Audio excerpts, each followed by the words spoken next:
तो जैसा कि आप लोगों ने देखा कि भानिया राज्य में एक राजा थे और वह बहुत दयालु थे। लेकिन राजा को कोई संतान नहीं था। एक परी के आशीर्वाद से राजा को एक पुत्र हुआ और वह मर गया। तो आइए देखते हैं आगे क्या होता है। देव ने वत्सला को समझाते हुए कहा, मैं नीली आंखों वाली परी की वजह से ही इस दुनिया में आया हूँ। मैं उसके आज्ञा के बिना कहीं नहीं जा सकती। तुम मेरे संदूक में रखा हुआ एक घड़ा अपने साथ लेकर मेरे राज्य चली जाओ। वहाँ छुप कर रहना। तुम्हें 9 महीने बाद एक पुत्र होगा, तब मैं तुमसे मिलने आऊंगा।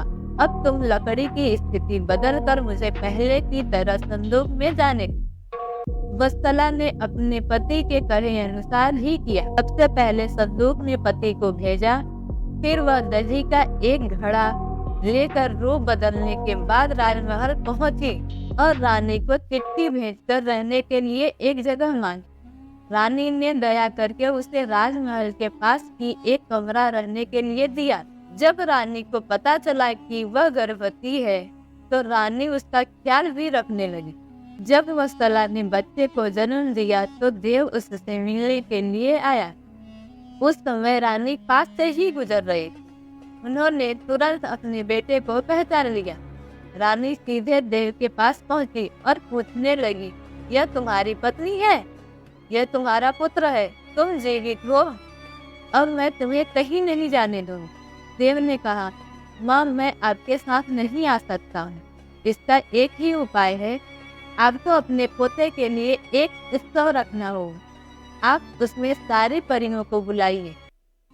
जब परियां आ जाए तो नीली आंखों वाली परी का बाजू बंद किसी तरह निकाल कर चला देना।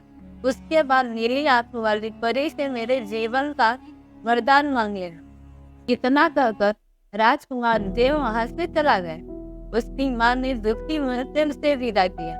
कुछ ही दिनों में रानी माया ने अपने बेटे देव के कहे अनुसार जश्न रखा और सारी परियों को भी बुलाया। तभी जश्न में डूबे हुए थे सभी रानी माया का पोता रोने लगा। रोते बच्चे को देखकर नीली आंखों वाली परी ने उसे अपनी गोद में उठा लिया। तभी रानी माया ने परी से कहा, देखिए ना, इसे आपका बाजूबंद पसंद आ गया है, तभी तो आपके पास आते ही इसने रोना बंद कर दिया। क्या आप कुछ देर के लिए अपना बाजूबंद इसे खेलने के लिए दे देंगी? परी ने तुरंत अपना बाजूबंद उस बच्चे को दे दिया। रानी माया को इस मौके का इंतजार था। उसने सबकी नजरें बचाते हुए उस बाजूबंद को आग में डाल दिया।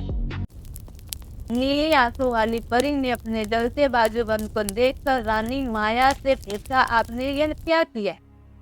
अब हम आपके बेटे देव को अपने पास उस जंगल में नहीं रख पाएंगे। यह सुनते ही रानी माया ने रोते हुए परी से प्रार्थना की। उन्होंने कहा, आपकी कृपा से मुझे बेटा हुआ, अब आपको ही कृपा करके मेरा बेटा लौटाना होगा। मैं आपसे अपने बेटे देव की भीख मांगी। नीली आंखों वाली परी को माँ का प्यार देखकर दया आ गई और उन्हें आशीर्वाद दे दिया। परी के आशीर्वाद से राजकुमार देव संदूक से निकलकर घर लौट आया। राजकुमार अपने परिवार के साथ खुशी खुशी रहने लगा।